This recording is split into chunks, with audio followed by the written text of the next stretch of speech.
ভবিষ্যতে আমরা রমজান পাবো কিনা আল্লাহ রাব্বুল আলামিন ভালো জানেন। আমরা আজকের এই রমজান থেকে সে শিক্ষা গ্রহণ করবো। আমরা এই শিক্ষা গ্রহণ করে বাকি 11টি মাস রমজানের শিক্ষা আলোকে আমরা জীবন পরিচালিত করবো। আসুন আমরা এই রমজান থেকে সে তাকওয়া অর্জন করার তৌফিক দেন। ওয়া মা তৌফিক ইল্লা বিল্লাহ। আসসালামু আলাইকুম ওয়া রাহমাতুল্লাহ।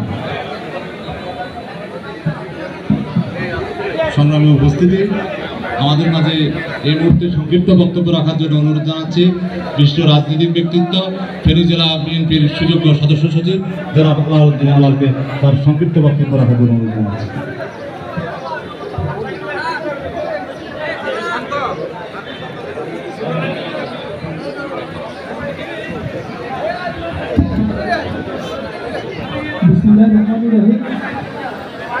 মেনশন ক্লাব ফেনী কর্তৃক আয়োজিত আজকের এই ইফতার দোয়া মাহফিল আলোচনা সভায় সভাপতি উপস্থিত ফেনী সুযোগ্য জেলা প্রশাসক, উপস্থিত ফেনী সুযোগ্য পুলিশ সুপার সহ রাজনৈতিক নেতৃবৃন্দ, সামাজিক নেতৃবৃন্দ,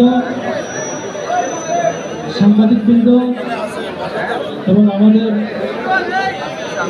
জেলা ক্রীড়া সংস্থা অন্তর্ভুক্ত ক্লাব সমূহের নেতৃবৃন্দ এবং সম্মানিত উপস্থিতি, আসসালামু আলাইকুম। প্রিয় উপস্থিতি, এই ক্লাবের ইফতার মাহফিলের একটা দীর্ঘ ঐতিহ্য আছে। আমি আনোয়ারকে বলছিলাম যে আমিও তো এই ক্লাবের অংশীজন, তা আমাকে কেন অতিথি করছে তুমি? তো যে আনোয়ারকে আমি দুইবারে বললাম যে আমাকে এটা অংশীজন থেকে বাদ দিও না, তো তারপরেও সে আমাকে অতিথি রাখছে। তো এটা একটা অংশীজন থেকে বাদ দেওয়া। আমরা সবাই একসময় এই বাড়ির সবাই ছেলেপেলে আমরা সবাই একসাথে ক্রিকেট খেলতাম। এই ক্রিকেট খেলা আমরা বহুবার ফেনী লিগ চ্যাম্পিয়ন হয়েছি, আমাদের প্লেয়াররা জাতীয় পর্যায়ে খেলেছি। এই ক্লাবের ইফতার নিয়ে 1998 সালে একটা ভয়ঙ্কর ঘটনা আছে। ঠিক রমজানে শীতের ইফতারের সর্বোচ্চ 15 সেকেন্ড আগে পুলিশ বর্বরভাবে আমাদের ইফতার মাহফিলের সেদিন রক্তাক্ত হয়েছিল এই ইফতার মাহফিলে উপস্থিত হয়েছিল। ঠিক গত 17 বছর এই বাড়ির মানুষ রক্তাক্ত না হলেও অন্তর তাদের ক্ষতবিক্ষত করে ফেলা হয়েছে।